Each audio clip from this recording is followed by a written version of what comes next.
Août 2020. Jean Genet. M-A-V-B-A-A-D-M.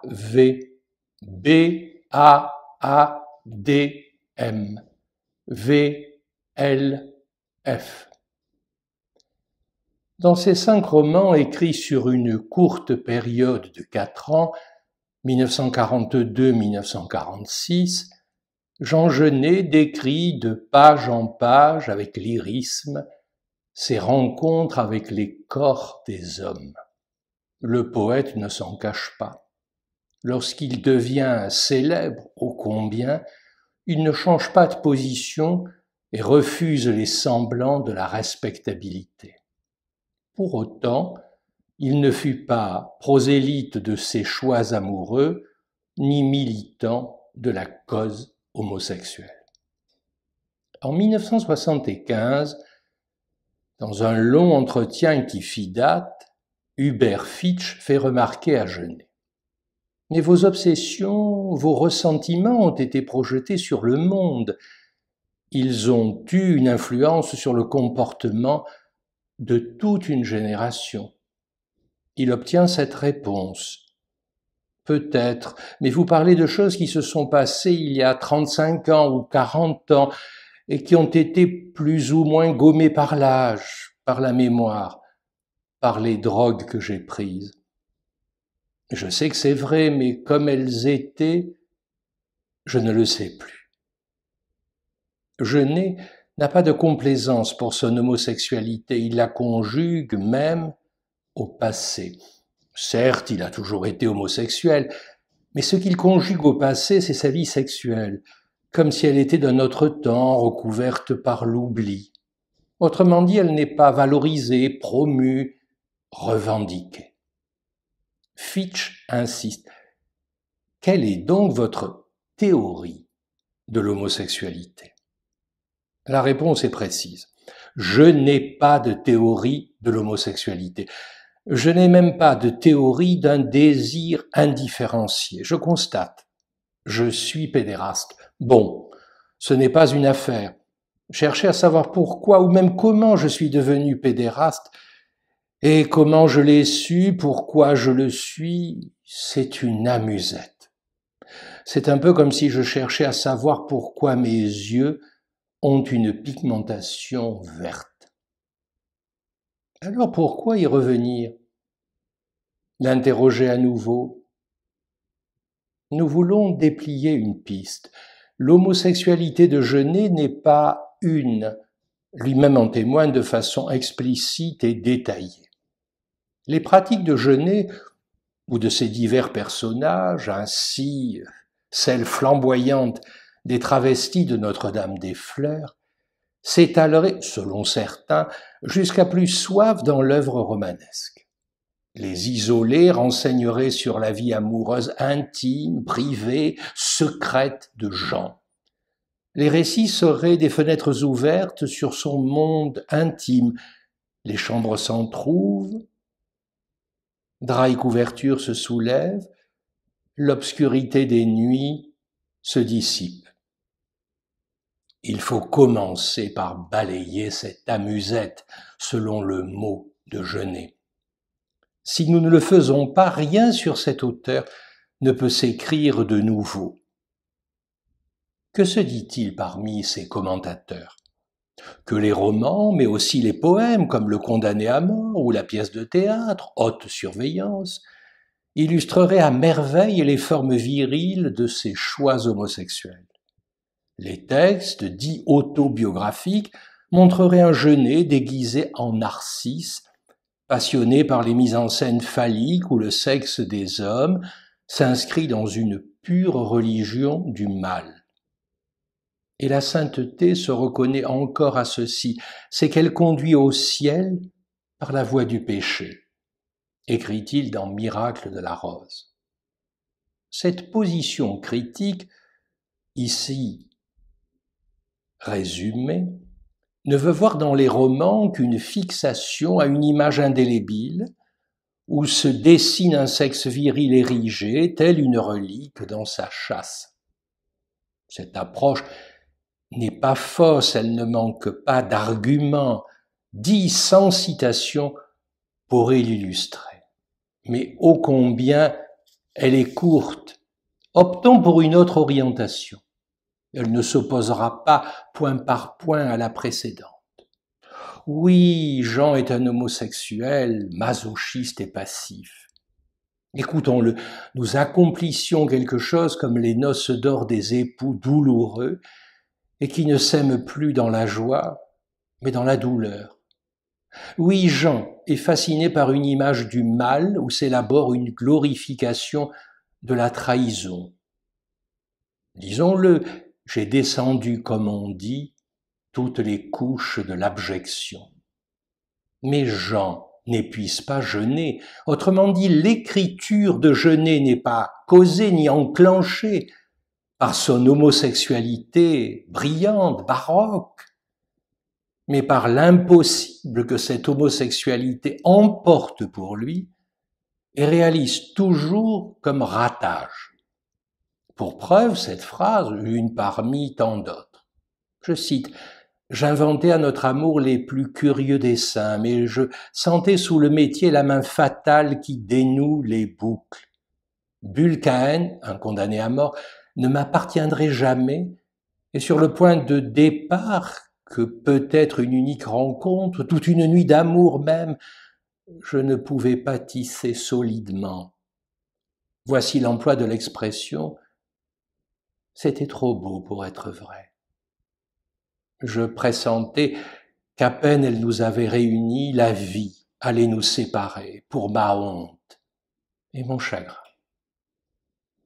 Genet, au sens strict, n'écrit pas au sens de donner à voir son homosexualité, ni ses souvenirs d'enfant placés au bagne de Maitré. Les faits passés portent leur part d'inconnu, d'insaisissable. Ils font trou dans la mémoire, dans l'histoire de l'enfance, dans la chronologie narrative. Le récit que nous lisons comme lecteurs se construit à partir de quelques lettres découvertes à l'improviste sur un mur. Lues, elles deviennent signes isolés, faisant trace de ce qui est advenu entre des inconnus. M-A-V, B-A-A-D-M, V-L-F. Et chaque lettre, écrite en caractères gras, est séparée par un point. Je ne vois plus, poursuit Genet, ces lettres que comme un objet étrange, une inscription de temple antique, enfin. J'éprouve la même impression de mystère qu'autrefois, et quand j'en ai conscience, il s'y ajoute celle d'être replongé dans le malheur, dans la désolation, qui fit le fond de mon enfance. S'il décrit autant, aussi vite et sans concession ses romans, c'est à partir de ce trou de l'oubli qui le divise, malheur, désolation, et où seuls les mots auront ce pouvoir de le rattraper au chambranle de la lettre, inscrite sur le mur. Ces dernières, à l'occasion, s'inscriront sur le corps comme un tatouage autrement plus radical que la queue de leur amant gravée par certains macs sur leurs biceps. Dans Notre-Dame-des-Fleurs, Genet rapporte une lettre d'un prisonnier mignon à son amant au dehors. Je cite, « Tâche de reconnaître le pointillé et embrasse-le. Reçois, ma chérie, 1000 bons baisers de ton mignon. » Ce pointillé, poursuit Genet, dont parle Mignon, c'est la silhouette de sa queue. J'ai vu un mac bandant en écrivant à sa môme, sur son papier, sur la table, poser sa bite lourde et en tracer les contours. Je veux que ce trait serve à dessiner Mignon. La notion de fait, F-A-I-T, s'en trouve déconstruite. Lacan ne disait pas autre chose dans son séminaire Le Saint-Homme. Je cite, « Il n'y a de fait que du fait, que le par-l'être le dise. Il n'y a pas d'autres faits que ceux que le par-l'être reconnaît comme tels en les disant. Il n'y a de fait que d'artifice. »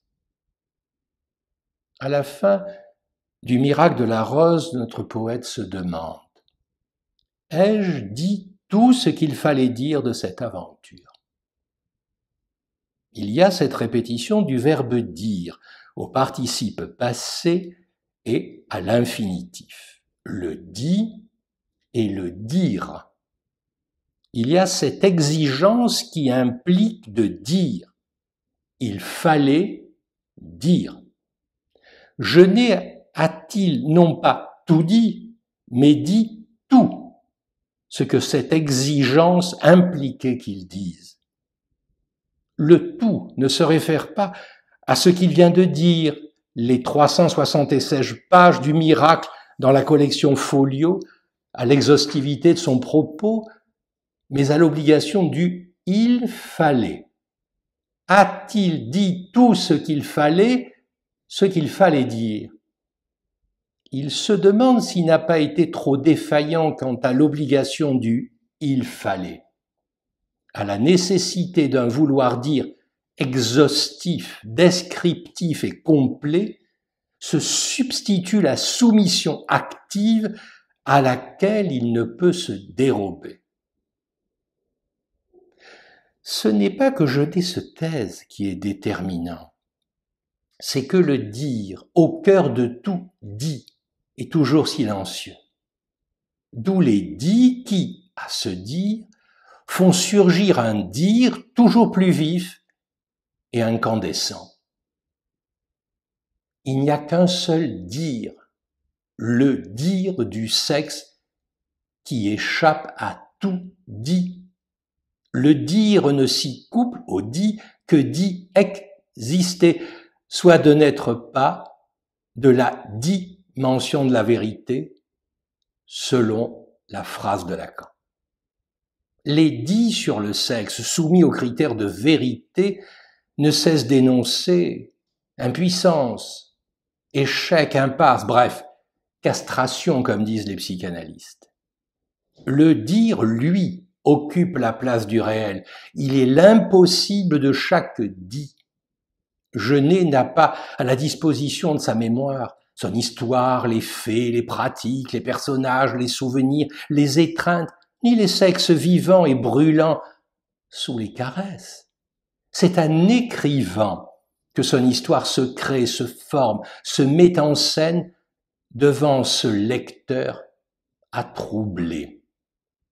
Ainsi termine-t-il son journal du voleur. Je cite, « Ce livre ne veut pas être poursuivant dans le ciel son trajet solitaire une œuvre d'art, objet détaché d'un auteur et du monde. Le livre n'est pas détachable de celui qui l'écrit, ni de sa vie. C'est parce qu'il écrit que Jean devient Genet. Ma vie passée, je cite Genet, je pouvais la dire sur un autre ton, avec d'autres mots. Je l'ai héroïsée parce que j'avais en moi ce qu'il faut pour le faire. Le lyrisme. Ce qu'il cherche n'est pas déjà en lui. Sur la pauvreté et le crime puni, j'ai posé le doigt plus lourdement et à plusieurs reprises. C'est vers eux que j'irai, non avec la préméditation réfléchie de les trouver à la façon des saints catholiques, mais lentement, sans chercher à escamoter les fatigues, les horreurs de la démarche. Genet dans le texte.